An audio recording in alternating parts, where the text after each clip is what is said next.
ਪੰਜਾਬੀ ਭਾਸ਼ਾ ਨੂੰ ਪਿਆਰ ਕਰਨ ਵਾਲੇ ਸਰੋਤਿਆਂ ਦਾ ਤਹਿ ਦਿਲੋਂ ਧੰਨਵਾਦ। ਅੱਜ ਤੁਸੀਂ ਸੁਣੋਗੇ ਪਾਸ਼ ਦੀ 94ਵੀਂ ਕਵਿਤਾ। ਸੰਖੇਪ ਜੀਵਨ ਵੇਰਵਾ। ਨਾਂ ਅਵਤਾਰ ਸਿੰਘ ਪਾਸ਼। ਜਨਮ ਮਿਤੀ 9 ਸਤੰਬਰ 1950। ਜਨਮ ਸਥਾਨ ਪਿੰਡ ਤਲਵੰਡੀ ਸਲੇਮ, ਜ਼ਿਲ੍ਹਾ ਜਲੰਧਰ। ਪਿਤਾ ਮੇਜਰ ਸੋਹਣ ਸਿੰਘ ਸੰਧੂ, ਮਾਤਾ ਨਸੀਬ ਕੌਰ, ਭਰਾ ਓਂਕਾਰ ਸਿੰਘ, ਭੈਣਾਂ ਰਜਿੰਦਰ ਕੌਰ, ਪਰਮਿੰਦਰ ਕੌਰ, ਪਤਨੀ ਰਾਜਵਿੰਦਰ ਕੌਰ, ਬੱਚੇ ਧੀ ਵਿੰਕਲ। ਵਿਦਿਆ ਗਿਆਨੀ BA ਫਸਟ ਈਅਰ JBT। ਪੁਸਤਕਾਂ ਲੋਕ ਕਥਾ, ਉੱਡਦੇ ਬਾਜਾਂ ਮਗਰ, ਸਾਡੇ ਸਮਿਆਂ ਵਿੱਚ, ਸਾਰੇ ਕਾਵਿ ਸੰਗ੍ਰਹਿ ਅਤੇ ਫਲਾਇੰਗ ਸਿੱਖ ਜੀਵਨੀ। ਸੰਪਾਦਕ ਸਿਆੜ, ਹੇਮ ਜੋਤੀ, ਹਾਕ, NT47 ਫਰੰਟ। ਪ੍ਰਵਾਸ ਇੰਗਲੈਂਡ, ਅਮਰੀਕਾ। ਜੇਲ੍ਹ ਜਾਣਾ। ਝੂਠੇ ਕਤਲ ਕੇਸ ਵਿੱਚ 4 ਮਹੀਨੇ ਜੇਲ੍ਹ ਕੱਟੀ। ਗ੍ਰਿਫਤਾਰੀ ਮੋਗਾ ਗੋਲੀ ਕਾਂਡ 'ਚ ਅਤੇ ਰੇਲਵੇ ਹੜਤਾਲ ਦੌਰਾਨ ਗ੍ਰਿਫਤਾਰੀ। ਸ਼ਹਾਦਤ 23 ਮਾਰਚ 1988 ਨੂੰ ਖਾਲਿਸਤਾਨੀਆਂ ਹੱਥੋਂ ਮਿੱਤਰ ਹੰਸ ਰਾਜ ਸਮੇਤ ਪਿੰਡ ਤਲਵੰਡੀ ਸਲੇਮ 'ਚ ਕਤਲ। ਕਿਸੇ ਸਮੇਂ ਸੋਨੇ ਦੀ ਚਿੜੀ ਕਹਾਉਣ ਵਾਲੇ ਭਾਰਤ ਵਿੱਚ ਅੱਜ ਚਾਰੇ ਪਾਸੇ ਹਾਲ ਦੁਹਾਈ ਮੱਚੀ ਹੋਈ ਹੈ। ਮਹਿੰਗਾਈ ਛੜੱਪੇ ਮਾਰ ਕੇ ਵੱਧ ਰਹੀ ਹੈ। ਖੇਤ ਸੁੰਗੜ ਰਹੇ ਹਨ। ਨੌਜਵਾਨ ਬੇਰੁਜ਼ਗਾਰੀ ਦੀ ਭੱਠੀ ਵਿੱਚ ਪਿਸ ਰਹੇ ਹਨ ਅਤੇ ਖੇਤ ਮਜ਼ਦੂਰ ਭੁੱਖੇ ਢਿੱਡੀ ਸੌਣ ਲਈ ਮਜਬੂਰ ਹਨ। ਦੂਸਰੇ ਪਾਸੇ ਇਸ ਦੇਸ਼ ਦੇ ਰਾਜਸੀ ਨੇਤਾ ਇਸ ਦੇਸ਼ ਨੂੰ ਦੋਹੀਂ ਹੱਥੀਂ ਲੁੱਟ ਰਹੇ ਹਨ। ਅਮੀਰਾਂ ਗਰੀਬਾਂ ਵਿੱਚ ਐਡਾ ਵੱਡਾ ਪਾੜਾ ਪੈ ਗਿਆ ਹੈ ਕਿ ਅੰਬਾਨੀ ਨੂੰ ਤਾਂ ਆਪਣੇ ਘਰੇਲੂ ਖਰਚੇ ਲਈ ਸਾਲਾਨਾ 45 ਕਰੋੜ ਰੁਪਏ ਚਾਹੀਦੇ ਹਨ ਅਤੇ ਦੂਸਰੇ ਪਾਸੇ ਇਸ ਦੇਸ਼ ਦੀ 75 ਕਰੋੜ ਜਨਤਾ ਗਰੀਬੀ ਰੇਖਾ ਤੋਂ ਹੇਠਾਂ ਦਿਨ ਕੱਟੀ ਕਰਨ ਨੂੰ ਮਜਬੂਰ ਹੈ। ਦੂਜੇ ਪਾਸੇ ਭਾਰਤੀ ਮੀਡੀਆ ਇਹ ਦੱਸਣ ਵਿੱਚ ਫਖਰ ਮਹਿਸੂਸ ਕਰ ਰਿਹਾ ਹੈ ਕਿ ਭਾਰਤ ਵਿੱਚ ਖਰਬਪਤੀਆਂ ਦੀ ਗਿਣਤੀ ਚੀਨ ਨਾਲੋਂ ਕਿਤੇ ਜ਼ਿਆਦਾ ਹੈ। ਅਜੋਕੇ ਦੌਰ ਵਿੱਚ ਖੇਤਾਂ ਦੇ ਪੁੱਤ ਪਾਸ਼ ਦੀ ਕਵਿਤਾ ਦੀ ਮਹੱਤਤਾ ਹੋਰ ਵੀ ਵੱਧ ਜਾਂਦੀ ਹੈ, ਕਿਉਂਕਿ ਉਸ ਦੀਆਂ ਕਵਿਤਾਵਾਂ ਇਹਨਾਂ ਸਮੱਸਿਆਵਾਂ ਨਾਲ ਨਜਿੱਠਣ ਦੇ ਤੌਰ ਤਰੀਕੇ ਸਿਖਾਉਂਦੀਆਂ ਅਤੇ ਅਗਵਾਈ ਦਿੰਦੀਆਂ ਹਨ। ਇਸ ਲਈ ਹੀ ਇਹਨਾਂ ਕਵਿਤਾਵਾਂ ਨੂੰ ਪਾਠਕਾਂ ਤੱਕ ਪਹੁੰਚਾਉਣ ਲਈ ਅਸੀਂ ਇਸ ਕਿਤਾਬ ਪਾਸ਼ ਦੀ 94ਵੀਂ ਕਵਿਤਾ ਨੂੰ ਛਾਪਣ ਦਾ ਯਤਨ ਕੀਤਾ ਹੈ। ਆਸ ਹੈ ਸੁਹਿਰਦ ਪਾਠਕ ਪਾਸ਼ ਨੂੰ ਸਮਝਣ ਲਈ ਇਸ ਪੁਸਤਕ ਨੂੰ ਭਰਪੂਰ ਹੁੰਗਾਰਾ ਦੇਣਗੇ। ਇਸ ਸੰਬੰਧੀ ਸੁਝਾਵਾਂ ਦੀ ਵੀ ਸਾਨੂੰ ਉਡੀਕ ਰਹੇਗੀ। ਅਮਿਤ ਮਿੱਤਰ, ਪ੍ਰਕਾਸ਼ਕ। ਸਮੇਂ ਨਾਲ ਸੰਵਾਦ ਦਾ ਸ਼ਾਇਰ ਪਾਸ਼। ਅਜਮੇਰ ਸਿੱਧੂ। ਪਾਸ਼ ਦੀ ਸ਼ਹਾਦਤ ਤੋਂ 2 ਦਹਾਕੇ ਬਾਅਦ ਹੁਣ ਜਦੋਂ ਅਸੀਂ ਉਸ ਦੀ ਸ਼ਾਇਰੀ 'ਤੇ ਨਿਗਾਹ ਮਾਰਦੇ ਹਾਂ ਤਾਂ ਉਸ ਦੀ ਸ਼ਾਇਰੀ ਦਾ ਜਿਹੜਾ ਸਭ ਤੋਂ ਅਹਿਮ ਨੁਕਤਾ ਉੱਭਰਦਾ ਹੈ ਉਹ ਉਸ ਦਾ ਆਪਣੇ ਸਮੇਂ ਅਤੇ ਇਸ ਸਮੇਂ ਦੌਰਾਨ ਉੱਠ ਰਹੇ ਸਵਾਲਾਂ ਨਾਲ ਆਡਾ ਲਾਉਣਾ ਹੈ। ਉਸ ਦੀ ਸਾਰੀ ਕਵਿਤਾ ਦਾ ਰੰਗ ਹੀ ਭਾਵੇਂ ਸੰਬੋਧਨੀ ਅਤੇ ਸੰਵਾਦੀ ਸੁਰ ਵਾਲਾ ਹੈ, ਪਰ ਆਪਣੀਆਂ ਰਚਨਾਵਾਂ ਵਿੱਚ ਜਿਸ ਤਰ੍ਹਾਂ ਉਹ ਸਵਾਲਾਂ ਦੀ ਝੜੀ ਲਾਉਂਦਾ ਹੈ ਅਤੇ ਹਰ ਨੁਕਤੇ ਨੂੰ ਵੱਖ-ਵੱਖ ਕੋਣਾਂ ਤੋਂ ਦੇਖਦਾ ਹੈ, ਉਸ ਨਾਲ ਉਹ ਆਪਣੇ ਸਾਰੇ ਸਮਕਾਲੀ ਕਵੀਆਂ ਨਾਲੋਂ ਵੱਖਰਾ ਖੜਾ ਨਜ਼ਰ ਆਉਂਦਾ ਹੈ। ਮੁੱਢ ਤੋਂ ਹੀ ਉਸ ਦੀ ਕਵਿਤਾ ਅਤੇ ਉਸ ਦੇ ਜੀਵਨ ਦੇ ਜੀਣ ਬਿਰਤਾਂਤਾਂ ਬਾਰੇ ਵਿਰਾਟ ਪੱਧਰ ਉੱਤੇ ਚਰਚਾ ਹੋਣ ਦੇ ਭਾਵੇਂ ਹੋਰ ਕਾਰਨ ਵੀ ਰਹੇ ਹੋਣਗੇ, ਪਰ ਇਸ ਨੁਕਤੇ ਬਾਰੇ ਤਕਰੀਬਨ ਸਾਰੇ ਇੱਕਮਤ ਹਨ ਕਿ ਉਸ ਦੀ ਸ਼ਖਸੀਅਤ ਅਤੇ ਕਾਵਿ ਰਚਨਾ ਦਾ ਵੇਗ ਉਸ ਨੂੰ ਬਾਕੀਆਂ ਨਾਲੋਂ ਵਿਲੱਖਣ ਬਣਾਉਂਦਾ ਹੈ। ਜਿਵੇਂ ਪਹਿਲਾਂ ਗੱਲ ਹੋਈ ਹੈ, ਉਹ ਆਪਣੀ ਹਰ ਕਵਿਤਾ ਵਿੱਚ ਸੰਵਾਦ ਰਚਾਉਂਦਾ ਹੈ। ਪਾਸ਼ ਦੀ ਤੀਜੀ ਅਤੇ ਮਹੱਤਵਪੂਰਨ ਕਿਤਾਬ ਸਾਡੇ ਸਮਿਆਂ ਵਿੱਚ ਬਾਰੇ ਬਹਿਸ ਛੇੜਦਿਆਂ ਡਾਕਟਰ ਅਤਰ ਸਿੰਘ ਨੇ ਬੜੀ ਪਤੇ ਦੀ ਗੱਲ ਕੀਤੀ ਸੀ ਕਿ ਪਾਸ਼ ਆਪਣੇ ਚੁਣੇ ਹੋਏ ਜੁੱਟ ਤੋਂ ਰਤਾ ਪਾਸੇ ਖੜ੍ਹ ਕੇ ਉਸ ਨਾਲ ਸੰਵਾਦ ਰਚਾ ਰਿਹਾ ਹੈ। ਇਹ ਸੰਵਾਦ ਅਸਲ ਵਿੱਚ ਉਸ ਦੀ ਕਾਵਿ ਸੱਤਰ ਮੇਰੇ ਫਿਕਰ ਦੀ ਬਾਂਹ ਫੜੀ ਰੱਖਣੀ ਦਾ ਹੀ ਵਿਸਥਾਰ ਹੈ। ਇਹ ਸੰਵਾਦ ਇਸਦੇ ਵਿੱਚ ਤੰਜ ਤੇ ਰੰਜ ਹੈ, ਪਰ ਵੈਰ ਭਾਵ ਨਹੀਂ। ਇਹਦੇ ਵਿੱਚੋਂ ਉਦਾਸੀ ਅਤੇ ਨਿਰਾਸ਼ਾ ਝਾਤੀਆਂ ਮਾਰਦੀ ਹੈ, ਪਰ ਲਹਿਰ ਨੂੰ ਵਧਦੀ ਦੇਖਣ ਦੀ ਹਸਰਤ ਦੂਣ ਸਵਾਈ ਹੈ। ਪਾਸ਼ ਜਦੋਂ ਇਹ ਸੰਵਾਦ ਰਚਾ ਰਿਹਾ ਸੀ, ਉਦੋਂ ਨਕਸਲੀ ਲਹਿਰ ਸਰਕਾਰੀ ਕਹਿਰ ਝੱਲਣ ਤੋਂ ਬਾਅਦ ਇੱਕ ਵਾਰ ਫਿਰ ਤਿੱਲਾ ਤਿੱਲਾ ਜੋੜਨ ਦੇ ਯਤਨਾਂ ਵਿੱਚ ਸੀ। ਇਸ ਸੰਵਾਦ ਦਾ ਸਿਖਰ 6 ਕਵਿਤਾਵਾਂ ਦਾ ਪੂਰ ਕਾਮਰੇਡ ਨਾਲ ਗੱਲਬਾਤ ਹੈ। ਇਸ ਸੰਵਾਦ ਦਾ ਰੰਗ, ਢੰਗ ਤੇ ਡੰਗ ਦੇਖਣ ਲਾਇਕ ਹੈ। ਕਾਮਰੇਡ, ਇਹ ਬੁਰਜਾਈਜੀ ਜਾਣਦਾ ਹੈ? ਸ਼ਰਾਬ ਵਾਂਗ ਪੁਰਾਣੀ ਹੋ ਗਈ ਹੈ ਤੇ ਅਸੀਂ ਮਾਸ ਦੇ ਟੁਕੜੇ ਵਾਂਗ। ਕਿ ਮਹਾਨ ਐਂਗਲਜ਼ ਦੀ ਮਾਲਕੀ, ਟੱਬਰ ਤੇ ਰਿਆਸਤ ਆਪਾਂ ਇਕੱਠਿਆਂ ਪੜ੍ਹੀ ਸੀ।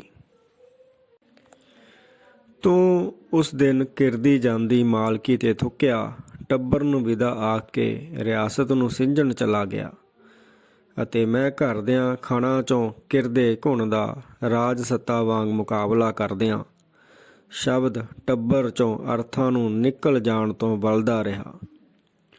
ਜਿਸ ਨੂੰ ਬੇਸਹਾਰਾ ਛੱਡ ਗਿਆ ਸੈਂ ਟੁੱਟਦੇ ਸਾਹਾਂ 'ਚ, ਮੈਂ ਉਸ ਬਦਨਸੀਬ ਘਰ ਦੇ ਅਗਰ ਹੋਣ ਦੇ ਸਫ਼ਰ ਵਿੱਚ ਸ਼ਾਮਲ ਰਿਹਾ ਹਾਂ। ਮੈਂ ਸਟੇਟ ਨੂੰ ਤੱਕਿਆ ਹੈ, ਲੋਕਾਂ ਆਸਰੇ ਲੜਦਿਆਂ, ਕਦੇ ਲੋਕਾਂ ਨਾਲ, ਕਦੇ ਲੋਕਾਂ ਲਈ। ਮੈਂ ਦੇਖੇ ਨੇ ਅਰਸਤੂ ਤੇ ਸਟਾਲਿਨ ਸਦੀਆਂ ਲੰਮੇ ਯੁੱਧ ਲੜਦੇ। ਤੇ ਸ਼ਬਦ ਸਟੇਟ ਵਿੱਚ ਦੋਹਾਂ 'ਚੋਂ ਤੈਨੂੰ ਕਿਹੜੀ ਢੀ ਪਸੰਦ ਹੈ ਕਾਮਰੇਡ? ਅਫਲਾਤੂਨ ਦਾ ਗਣਰਾਜ, ਅਰਸਤੂ ਦਾ ਰਾਜ ਧਰਮ, ਤੇ ਟਰਾਟਸਕੀ ਦੀ ਪੁੜਪੁੜੀ 'ਚ ਖੁੱਭੀ ਕਾਮਿਨਸਟਰਨ ਦੀ ਕੁਹਾੜੀ। ਕਾਮਰੇਡ, ਤੈਨੂੰ ਤਿੰਨਾਂ ਦੀ ਕੋਈ ਸਕੀਰੀ ਦਿਸਦੀ? ਕਾਮਰੇਡ, ਕੀ ਬਣੇਗਾ ਉਸ ਦਿਨ ਜੇ ਕਦੀ ਰਾਜ ਸੱਤਾ ਖੋਹਣ ਦੀ ਹਸਰਤ ਨੂੰ ਇੰਜ ਤੱਕਣਾ ਪਿਆ ਜਿਵੇਂ ਕੋਈ ਬਿਰਧ ਜੋੜੀ ਹਾਰੇ ਗਏ ਅੰਗਾਂ 'ਚੋਂ ਲੋਚੇ ਚੰਦਰਮਾ ਫੜਨਾ, ਜੋ ਮੁਕਲਾਵੇ ਦੇ ਪਹਿਲੇ ਧੜਕੇ ਅੰਦਰ ਅਸਤ ਹੋਇਆ ਸੀ।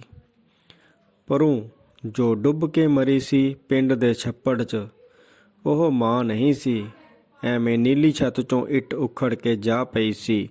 ਮਾਂ ਤਾਂ ਪਹਿਲੇ ਛਾਪੇ 'ਤੇ ਹੀ ਗੋਰਕੀ ਦੇ ਨਾਵਲ ਵਿੱਚ ਤਰਨ ਦੀ ਕੋਸ਼ਿਸ਼ ਕਰਦੀ ਰਹੀ, ਪੁਲਿਸ ਦੀ ਪਹੁੰਚ ਤੋਂ ਭੱਜ ਨਿਕਲੀ ਸੀ। ਜ਼ਾਹਿਰ ਹੈ ਕਿ ਪਾਸ਼ ਆਪਣੇ ਜੁੱਟ, ਆਪਣੀ ਧਿਰ ਜੋ ਸਿਰਫ ਜਿੱਤ ਨਹੀਂ ਸਕੀ ਨਾਲ ਸੰਵਾਦ ਰਚਾ ਰਿਹਾ ਹੈ, ਅਤੇ ਸੱਚ ਦੀ ਥੋਹ ਪਾਉਣ ਲਈ ਆਪਣੇ ਆਪ, ਆਪਣੇ ਸਾਥੀਆਂ ਦੇ ਅਤੇ ਅਥਰੇ ਵਕਤ ਨੂੰ ਕਰੇਦ ਛਿੱਲ ਰਿਹਾ ਹੈ। ਇਸ ਪਹੁੰਚ ਵਿੱਚ ਉਸ ਕਥਿਤ ਧੜੇਬੰਦੀ ਜਿਸ ਨੇ ਇਨਕਲਾਬੀ ਲਹਿਰ ਦਾ ਬਹੁਤ ਨੁਕਸਾਨ ਕੀਤਾ ਹੈ,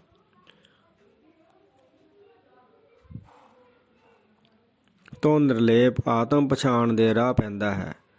ਡਾਕਟਰ ਅਤਰ ਸਿੰਘ ਨੇ ਇਸ ਪਹੁੰਚ ਨੂੰ ਮਾਨਵਕਾਰੀ ਅਤੇ ਮਾਨਵ ਹਿਤਕਾਰੀ ਆਖਿਆ ਹੈ।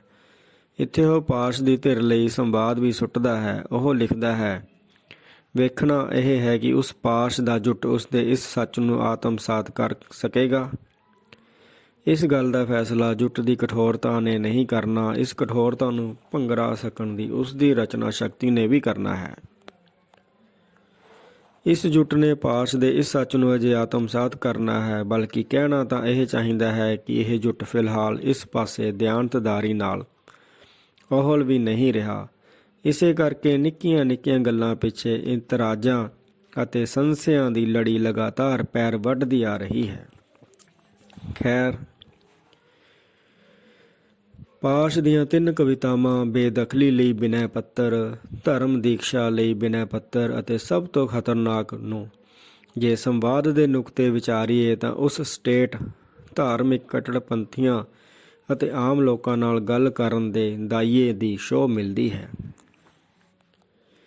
ਮੈਂ ਉਮਰ ਭਰ ਉਸ ਦੇ ਖਿਲਾਫ ਸੋਚਿਆ ਤੇ ਲਿਖਿਆ, ਜੇ ਉਸ ਦੀ ਸੋਗ ਵਿੱਚ ਸਾਰਾ ਹੀ ਦੇਸ਼ ਸ਼ਾਮਿਲ ਹੈ ਤਾਂ ਇਸ ਦੇਸ਼ 'ਚੋਂ ਮੇਰਾ ਨਾਮ ਕੱਟ ਦੇਵੋ। ਤੇ ਠੀਕ ਐਸੇ ਸਰਦ ਹਨੇਰੇ ਵਿੱਚ ਸੁਰਤ ਸੰਭਾਲਣ ਤੇ ਜੀਣ ਦੇ ਨਾਲ ਨਾਲ ਜਦ ਪਹਿਲੀ ਵਾਰ ਇਸ ਜੀਵਨ ਬਾਰੇ ਸੋਚਣਾ ਸ਼ੁਰੂ ਕੀਤਾ, ਮੈਂ ਖੁਦ ਨੂੰ ਇਸ ਕਤਲ ਦੀ ਸਾਜ਼ਿਸ਼ ਵਿੱਚ ਸ਼ਰੀਕ ਪਾਇਆ। ਮੈਂ ਸਦਾ ਹੀ ਉਸ ਨੂੰ ਕਤਲ ਕੀਤਾ ਹੈ, ਹਰ ਵਾਕਿਫ ਜਣੇ ਦੀ ਹਿੱਕ ਚੋਂ ਲੱਭ ਕੇ। ਜੇ ਉਸ ਦੇ ਕਾਤਲਾਂ ਨੂੰ ਇੰਜ ਹੀ ਸੜਨਾ ਤੇ ਸਿੰਜਣਾ ਹੈ ਤਾਂ ਬਣਦੀ ਸਜ਼ਾ ਮੈਨੂੰ ਵੀ ਮਿਲੇ। ਬੇਦਖਲੀ ਲਈ ਬਿਨੇ ਪੱਤਰ ਵਿੱਚੋਂ। ਮੇਰਾ ਇੱਕੋ ਹੀ ਪੁੱਤ ਹੈ ਧਰਮ ਗੁਰੂ, ਉਂਝ ਭਲਾ 7 ਵੀ ਹੁੰਦੇ ਉਹਨਾਂ ਤੇਰਾ ਕੁਝ ਨਹੀਂ ਕਰ ਸਕਣਾ ਸੀ। ਤੇਰੇ ਬਾਰੂਦ ਵਿੱਚ ਰੱਬੀ ਮਹਿਕ ਹੈ, ਤੇਰਾ ਬਾਰੂਦ ਰਾਤਾਂ ਨੂੰ ਰੌਣਕਾਂ ਵੰਡਦਾ ਹੈ, ਤੇਰਾ ਬਾਰੂਦ ਰਾਹੋਂ ਭਟਕਿਆਂ ਨੂੰ ਸੇਧਦਾ ਹੈ। ਮੈਂ ਤੇਰੀ ਆਸਤਕ ਗੋਲੀ ਨੂੰ ਆਰਗ ਦਿਆਂ ਕਰਾਂਗੀ। ਮੇਰਾ ਇੱਕੋ ਹੀ ਪੁੱਤ ਹੈ ਧਰਮ ਗੁਰੂ, ਤੇ ਮਰਦ ਵਿਚਾਰਾ ਸਿਰ ਤੇ ਨਹੀਂ ਰਿਹਾ। ਧਰਮ ਦੀਕਸ਼ਾ ਲਈ ਬਿਨੇ ਪੱਤਰ ਵਿੱਚੋਂ। ਸਭ ਤੋਂ ਖਤਰਨਾਕ ਹੁੰਦਾ ਹੈ ਮੁਰਦਾ ਸ਼ਾਂਤੀ ਨਾਲ ਭਰ ਜਾਣਾ, ਨਾ ਹੋਣਾ ਤੜਪਦਾ ਸਭ ਸਹਿਣ ਕਰ ਜਾਣਾ। ਘਰਾਂ ਤੋਂ ਨਿਕਲਣਾ ਕੰਮ ਤੇ ਕੰਮ ਤੋਂ ਘਰ ਜਾਣਾ। ਸਭ ਤੋਂ ਖਤਰਨਾਕ ਹੁੰਦਾ ਹੈ ਸਾਡੇ ਸੁਪਨਿਆਂ ਦਾ ਮਰ ਜਾਣਾ। ਸਭ ਤੋਂ ਖਤਰਨਾਕ ਵਿੱਚੋਂ। ਪਾਸ਼ ਦੀ ਮੌਤ ਤੋਂ ਪਹਿਲਾਂ ਛਪੀਆਂ ਉਸ ਦੀਆਂ ਇਹ 3 ਕਵਿਤਾਵਾਂ ਮਹੱਤਵਪੂਰਨ ਵੀ ਹਨ ਅਤੇ ਉਸ ਦੀ ਸਿਆਸੀ ਸੋਚ ਨੂੰ ਵੀ ਦਰਸਾਉਂਦੀਆਂ ਹਨ। ਇਹ ਕਵਿਤਾਵਾਂ ਪੰਜਾਬ ਦੇ ਕਾਲੇ ਦੌਰ ਦਾ ਇਤਿਹਾਸ ਹਨ, ਜਿਸ ਵਿੱਚ ਪੰਜਾਬ ਲਹੂ ਲੁਹਾਨ ਹੋਇਆ ਪਿਆ ਸੀ। ਉਦੋਂ ਪੰਜਾਬ ਵਿੱਚ ਵਾਪਰਦੀਆਂ ਘਟਨਾਵਾਂ ਪਾਸ਼ ਲਈ ਸਦਮੇ ਤੇ ਪਰੇਸ਼ਾਨੀ ਦਾ ਕਾਰਨ ਬਣੀਆਂ ਸਨ। ਤਾਂ ਹੀ ਉਸਨੇ ਧਰਮ ਦੀਕਸ਼ਾ ਲਈ ਬਿਨੇ ਪੱਤਰ ਲਿਖਿਆ। ਇਹ ਪੱਤਰ ਸਿੱਧਾ ਜਰਨੈਲ ਸਿੰਘ ਭਿੰਡਰਾਂਵਾਲੇ ਨਾਲ ਸੰਵਾਦ ਹੈ। ਇਸ ਵਿੱਚ ਉਸਨੇ ਕਤਲਾਂ ਕਾਰਨ ਪੱਛੇ ਜਾ ਰਹੇ ਪੰਜਾਬ ਦੀ ਦਸ਼ਾ ਬਿਆਨ ਕੀਤੀ ਸੀ। ਮਗਰੋਂ ਇੰਦਰਾ ਗਾਂਧੀ ਦਾ ਕਤਲ ਹੋ ਗਿਆ। ਉਸ ਦੇ ਕਤਲ ਤੋਂ ਬਾਅਦ ਜੋ ਹਾਲਾਤ ਬਣੇ ਉਹਨਾਂ ਬਾਰੇ ਬੇਦਖਲੀ ਲਈ ਬਿਨੇ ਪੱਤਰ ਲਿਖਿਆ। ਇੰਦਰਾ ਗਾਂਧੀ ਦੇ ਕਤਲ ਦੇ ਸੋਗ ਵਿੱਚ ਡੁੱਬੇ ਦੇਸ਼ ਵਾਸੀਆਂ ਨੂੰ ਵੰਗਾਰਦਿਆਂ ਇਸ ਦੇਸ਼ ਵਿੱਚੋਂ ਆਪਣਾ ਨਾਂ ਕੱਟਣ ਲਈ ਕਿਹਾ ਤੇ ਖੁਦ ਨੂੰ ਕਤਲ ਵਿੱਚ ਸ਼ਾਮਿਲ ਦੱਸਿਆ ਸੀ। ਉਹ ਫਿਰਕਾ ਪ੍ਰਸਤ ਤਾਕਤਾਂ ਦੇ ਨਾਲ ਨਾਲ ਰਾਜ ਸੱਤਾ ਨੂੰ ਵੀ ਕਰਾਰੇ ਹੱਥੀਂ ਲੈ ਰਿਹਾ ਸੀ। ਨਾਲ ਹੀ ਉਸਨੇ ਸਭ ਤੋਂ ਖਤਰਨਾਕ ਕਵਿਤਾ ਰਾਹੀਂ ਲੋਕਾਂ ਨੂੰ ਖਾਮੋਸ਼ੀ ਤੋੜਨ ਲਈ ਹਾਕਾਂ ਮਾਰੀਆਂ, ਜੋ ਉਸ ਦੌਰ ਵਿੱਚ ਚੁੱਪ ਕਰ ਗਏ ਸਨ ਅਤੇ ਇਨਕਲਾਬ ਕਰਨ ਦਾ ਸੁਪਨਾ ਛੱਡ ਗਏ ਸਨ। ਬੇਦਖਲੀ ਲਈ ਬਿਨੇ ਪੱਤਰ ਅਤੇ ਧਰਮ ਦੀਕਸ਼ਾ ਲਈ ਬਿਨੇ ਪੱਤਰ ਦੀ ਸੂਰ ਉਦਾਸੀ ਅਤੇ ਨਿਰਾਸ਼ਾ ਵੱਲ ਜਾਪਦੀ ਹੈ। ਪਰ ਸਭ ਤੋਂ ਖਤਰਨਾਕ ਵਿੱਚ ਉਹ ਆਪਣੇ ਉਸੇ ਜੁੱਟ ਨੂੰ ਸੰਬੋਧਿਤ ਹੈ ਜਿਸ ਨੇ ਇਨਕਲਾਬ ਦਾ ਰਾਹ ਦਸੇਰਾ ਬਣਨਾ ਹੈ।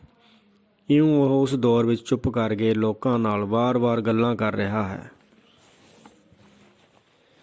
ਇਹ ਖਾਮੋਸ਼ੀ ਤੋੜਨ ਲਈ ਹੀ ਉਹ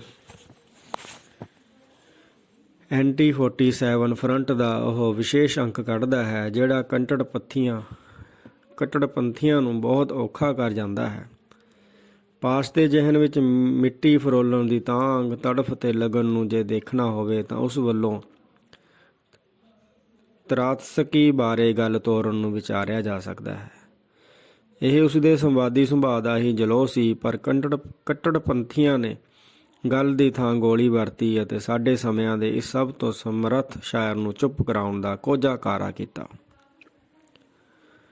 ਅੱਜ ਦਾ ਦੌਰ ਪਾਸ਼ ਦੇ ਦੌਰ ਨਾਲੋਂ ਕਈ ਪੱਖਾਂ ਤੋਂ ਵੱਧ ਗੁੰਝਲਦਾਰ ਹੈ। ਲੋਕ ਆਰਥਿਕ, ਸਿਆਸੀ ਅਤੇ ਸੱਭਿਆਚਾਰਕ ਤੌਰ ਤੇ ਗਹਿਰੇ ਸੰਕਟ ਵਿੱਚੋਂ ਲੰਘ ਰਹੇ ਹਨ।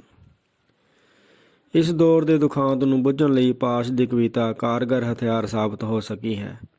ਕਵਿਤਾ ਦੀ ਚੋਣ ਵੇਲੇ ਮੈਂ ਇਹੀ ਨੁਕਤਾ ਧਿਆਨ ਵਿੱਚ ਰੱਖਿਆ ਹੈ। ਪਾਸ਼ ਵਰਗੀ ਕਾਵਿ ਪ੍ਰਤਿਭਾ ਚਿਰਾਂ ਪਿੱਛੋਂ ਲੱਭਦੀ ਹੈ। ਅਮਰਜੀਤ ਸਿੰਘ ਗਰੇਵਾਲ ਪਾਸ਼ ਦੀਆਂ ਕਵਿਤਾਵਾਂ ਦਾ ਜ਼ਿਕਰ ਕਰਦਿਆਂ ਲਿਖਦਾ ਹੈ, ਇੰਜ ਲੱਗਦਾ ਹੈ ਕਿ ਸ਼ਾਇਦ ਪਾਸ਼ ਫਾਸਿਜ਼ਮ ਖਿਲਾਫ ਸੰਪੂਰਨ ਯੁੱਧ ਛੇੜਨ ਵਾਲਾ ਪੰਜਾਬੀ ਦਾ ਪਹਿਲਾ ਕਵੀ ਹੈ। ਇਹ ਗੱਲ ਠੀਕ ਨਹੀਂ। ਗੁਰੂ ਨਾਨਕ ਨੇ ਵੀ ਤਾਂ ਇਸੇ ਤਰ੍ਹਾਂ ਕੀਤਾ ਸੀ ਤੇ ਇਸੇ ਲਈ ਇਹ ਕਹਿਣਾ ਵਧੇਰੇ ਢੁਕਵਾਂ ਹੋਵੇਗਾ ਕਿ ਪਾਸ਼ ਇਸ ਸਦੀ 20ਵੀਂ ਵਿੱਚ ਪੈਦਾ ਹੋਣ ਵਾਲਾ ਨਾਨਕ ਦਾ ਸ਼ਾਇਦ ਇੱਕੋ ਇੱਕ ਸੱਚਾ ਵਾਰਿਸ ਹੈ। ਪਾਸ਼ ਦੀ ਕਵਿਤਾ ਵਿਰਸੇ ਨਾਲ ਵੀ ਉਨੀ ਹੀ ਪ੍ਰਚੰਡਤਾ, ਤਿੱਖਣਤਾ, ਤੀਬਰਤਾ, ਜੋਸ਼ ਤੇ ਜ਼ੋਰ ਨਾਲ ਸੰਵਾਦ ਰਚਾਉਂਦੀ ਹੈ ਅਤੇ ਇਹ ਸਹਿਜੇ ਹੀ ਉਸ ਲੜੀ ਵਿੱਚ ਸ਼ਾਮਲ ਹੋ ਜਾਂਦੀ ਹੈ ਜਿਸ ਦਾ ਮੂੰਹ ਸਦਾ ਲੁਕਾਈ ਵੱਲ ਰਿਹਾ ਹੈ। ਇਹ ਪਾਸ਼ ਦੀ ਸ਼ਾਇਰੀ ਅਤੇ ਜੀਵਨ ਬਿਰਤਾਂਤ ਦੇ ਬਹੁ ਪਾਸਾਰਾਂ ਦਾ ਹੀ ਨਤੀਜਾ ਹੈ ਕਿ ਉਸ ਬਾਰੇ ਅਕਾਦਮਿਕ ਅਤੇ ਗੈਰ ਅਕਾਦਮਿਕ ਖੇਤਰਾਂ ਵਿੱਚ ਲਗਾਤਾਰ ਅਤੇ ਭਰਮਾ ਕੰਮ ਹੋ ਰਿਹਾ ਹੈ। ਇਹ ਕਾਰਜ ਅਸਲ ਵਿੱਚ ਉਸ ਇਨਕਲਾਬ ਦਾ ਹੀ ਹਿੱਸਾ ਹੈ ਜਿਹਦੇ ਲਈ ਪਾਸ਼ ਨੇ ਆਪਣੀ ਜਾਨ ਤੱਕ ਦਾਅ 'ਤੇ ਲਾ ਦਿੱਤੀ। ਇਹ ਕਿਤਾਬ ਵੀ ਉਸਦੇ ਇਹਨਾਂ ਪਾਸਾਰਾਂ ਨੂੰ ਜਾਣਨ ਸਮਝਣ ਦਾ ਹੀਲਾ ਹੈ। ਇਹ ਯਤਨ ਪਾਸ਼ ਦੇ ਸਮੁੱਚੇ ਕਾਵਿ ਵਿੱਚੋਂ ਕੁਝ ਕਵਿਤਾਵਾਂ ਦੀ ਚੋਣ ਕਰਕੇ ਪਾਠਕਾਂ ਨਾਲ ਸੰਵਾਦ ਰਚਾਉਣਾ ਹੈ। ਪਾਸ਼ ਦੇ ਜਿਉਂਦੇ ਜੀ ਛਪੀਆਂ 3 ਪੁਸਤਕਾਂ ਲੋਹ ਕਥਾ 1970, ਉੜਦੇ ਬਾਜਾਂ ਮਗਰ 1974 ਤੇ ਸਾਡੇ ਸਮਿਆਂ ਵਿੱਚ 1978 ਅਤੇ ਪਿੱਛੋਂ ਛਪੀਆਂ ਵਰਤਮਾਨ ਦੇ ਰੂਬਰੂ 1999 ਅਤੇ ਖਿਲਰੇ ਹੋਏ ਵਰਕੇ 1999 ਵਿੱਚੋਂ ਕਵਿਤਾਵਾਂ ਚੁਣੀਆਂ ਹਨ। ਮੇਰੀ ਜਾਚੇ ਇਹ ਪਾਸ਼ ਦੀਆਂ ਪ੍ਰਤੀਨਿਧ ਕਵਿਤਾਵਾਂ ਹਨ। ਉਂਝ ਛੱਡੀਆਂ ਕਵਿਤਾਵਾਂ ਦੀ ਲਕੀਰ ਛੋਟੀ ਨਹੀਂ, ਪਰ ਹਰ ਸੰਪਾਦਕ ਦੀ ਆਪਣੀ ਚੋਣ ਤੇ ਪਸੰਦ ਵੀ ਹੁੰਦੀ ਹੈ। ਚੋਣ ਤੇ ਪਸੰਦ ਵਾਂਗ ਤਰਤੀਬ ਵੀ ਮੇਰੀ ਆਪਣੀ ਹੈ, ਬਾਕੀ ਸਭ ਪਾਠਕਾਂ ਦੇ ਛੱਡਦਾ ਹਾਂ। ਗੀਤ। ਪੈਰਾਂ ਦੀਏ ਮਿੱਟੀਏ ਪਹਾੜ ਬਣ ਜਾਈ, ਕੱਖਾਂ ਦੀਏ ਕੁੱਲੀਏ ਮੀਨਾਰ ਬਣ ਜਾਈ, ਆਪਣੀ ਕਮਾਈ ਸਾਂਭ ਰੱਖਣੀ, ਕਿਰਤੀ ਦੀਏ ਕੁੱਲੀਏ, ਲੱਖ ਲੱਖ ਦਾ ਏ ਤੇਰਾ ਕੱਖ ਨੀ, ਕਿਰਤੀ ਦੀਏ ਕੁੱਲੀਏ। ਜੁਗਾਂ ਦੀ ਉਦਾਸੀ ਤੇਰੇ ਕੱਖਾਂ ਵਿੱਚ ਖੇਲਦੀ, ਸਦੀਆਂ ਤੋਂ ਆਈ ਏ ਗੁਲਾਮੀਆਂ ਨੂੰ ਝੇਲਦੀ, ਹੋ ਜਾ ਹੁਸ਼ਿਆਰ ਬਾਹਰ ਆਈ ਏ ਬਹਾਰ, ਹੁਣ ਮੇਲ ਅੰਬਰਾਂ ਦੇ ਨਾਲ ਅੱਖ ਨੀ, ਕਿਰਤੀ ਦੀਏ ਕੁੱਲੀਏ, ਲੱਖ ਲੱਖ ਦਾ ਏ ਤੇਰਾ ਕੱਖ ਨੀ, ਕਿਰਤੀ ਦੀਏ ਕੁੱਲੀਏ। ਉੱਠ ਤੇਰੇ ਵਾਰਸਾਂ ਦਾ ਆ ਗਿਆ ਜ਼ਮਾਨਾ ਨੀ, ਪੌਣਾ ਵਿੱਚ ਗੂੰਜਿਆ ਆਜ਼ਾਦੀ ਦਾ ਤਰਾਨਾ ਨੀ, ਲੋਕਾਂ ਚੁੱਕੇ ਹਥਿਆਰ ਅੱਜ ਬੰਨ੍ਹ ਕੇ ਕਤਾਰ, ਲੈਣੀ ਵੈਰੀਆਂ ਦੀ ਧਾੜ ਉਹਨਾਂ ਡੱਕਣੀ, ਕਿਰਤੀ ਦੀਏ ਕੁੱਲੀਏ, ਲੱਖ ਲੱਖ ਦਾ ਏ ਤੇਰਾ ਕੱਖ ਨੀ, ਕਿਰਤੀ ਦੀਏ ਕੁੱਲੀਏ। ਕਈ ਤੇਰੇ ਵਾਰਸਾਂ ਨੇ ਦਿੱਤੀ ਜਿੰਦ ਵਾਰ ਨੀ, ਜਿਹੜੇ ਰਾਹੇ ਗਿਆ ਸੀ ਸਰਾਬਾ ਕਰਤਾਰ ਨੀ, ਉਹੀਓ ਫੜ ਲਿਆ ਰਾਹ ਸਾਰੀ ਦੁਨੀਆ ਗਵਾਹ, ਕੋਈ ਹਾਕਮਾਂ ਤੋਂ ਪੁੱਛ ਲੈ ਬੇਸ਼ੱਕ ਨੀ, ਕਿਰਤੀ ਦੀਏ ਕੁੱਲੀਏ, ਲੱਖ ਲੱਖ ਦਾ ਏ ਤੇਰਾ ਕੱਖ ਨੀ। ਕੱਲ ਬਾਬਾ ਬੁੱਢਾ ਇੱਕ ਮਾਰਿਆ ਪੁਲਿਸ ਨੇ, ਹਿੱਕ ਵਿੱਚ ਗੋਲੀ ਖਾਧੀ ਬਾਬੂ ਤੇ ਦਲੀਪ ਨੇ, ਪੂਰੀ ਕੀਤੀ ਏ ਰਸਮ ਦਇਆ ਸਿੰਘ ਦੀ ਕਸਮ, ਗੱਲ ਰਹੀ ਨਾ ਹਕੂਮਤਾਂ ਦੇ ਵੱਸ ਨੀ, ਕਿਰਤੀ ਦੀਏ ਕੁੱਲੀਏ, ਲੱਖ ਲੱਖ ਦਾ ਏ ਤੇਰਾ ਕੱਖ ਨੀ। ਜੁਗਾਂ ਤੱਕ ਰਹਿਣੇ ਇਹੋ ਸਾਕੇ ਮਸ਼ਹੂਰ ਨੀ, ਲਿਖੇ ਇਤਿਹਾਸ ਜਿਹੜੇ ਪਿੰਡ ਦੱਦਾ ਹੂਰ ਨੀ, ਬਾਜਾਂ ਵਾਲੇ ਦੀ ਕਟਾਰ ਅੱਜ ਰਹੀ ਲਲਕਾਰ, ਉਹਨੇ ਵੱਢ ਵੱਢ ਦੇਣਾ ਵੈਰੀ ਰੱਖਣੀ, ਕਿਰਤੀ ਦੀਏ ਕੁੱਲੀਏ, ਲੱਖ ਲੱਖ ਦਾ ਏ ਤੇਰਾ ਇੱਕ ਕੱਖ ਨੀ, ਕਿਰਤੀ ਦੀਏ ਕੁੱਲੀਏ। ਝੁੱਗੀਏ ਨੀ ਹੁਣ ਪਾਸਬਾਨ ਤੇਰੇ ਜਾਗ ਪਏ, ਜਾਗੇ ਤੇਰੇ ਖੇਤ ਤੇ ਕਿਸਾਨ ਤੇਰੇ ਜਾਗ ਪਏ, ਖੋਲੀ ਅੱਖ ਮਜ਼ਦੂਰ ਹਾਲੀ ਜਾਣਾ ਬੜੀ ਦੂਰ, ਉਹਨੇ ਖੋਣਾ ਅਜੇ ਜਾਬਰਾਂ ਤੋਂ ਹੱਕ ਨੀ, ਕਿਰਤੀ ਦੀਏ ਕੁੱਲੀਏ, ਲੱਖ ਲੱਖ ਦਾ ਏ ਤੇਰਾ ਕੱਖ ਨੀ, ਕਿਰਤੀ ਦੀਏ ਕੁੱਲੀਏ। ਪੈਰਾਂ ਦੀਏ ਮਿੱਟੀਏ ਪਹਾੜ ਬਣ ਜਾਈ, ਕੱਖਾਂ ਦੀਏ ਕੁੱਲੀਏ ਮੀਨਾਰ ਬਣ ਜਾਈ, ਆਪਣੀ ਕਮਾਈ ਸਾਂਭ ਰੱਖਣੀ, ਕਿਰਤੀ ਦੀਏ ਕੁੱਲੀਏ, ਲੱਖ ਲੱਖ ਦਾ ਏ ਤੇਰਾ ਕੱਖ ਨੀ, ਕਿਰਤੀ ਦੀਏ ਕੁੱਲੀਏ। ਚੈਨਲ ਨੂੰ ਸਬਸਕ੍ਰਾਈਬ ਕਰਨ ਲਈ ਧੰਨਵਾਦ। ਤੁਹਾਡਾ ਦਿਨ ਸ਼ੁਭ ਰਹੇ।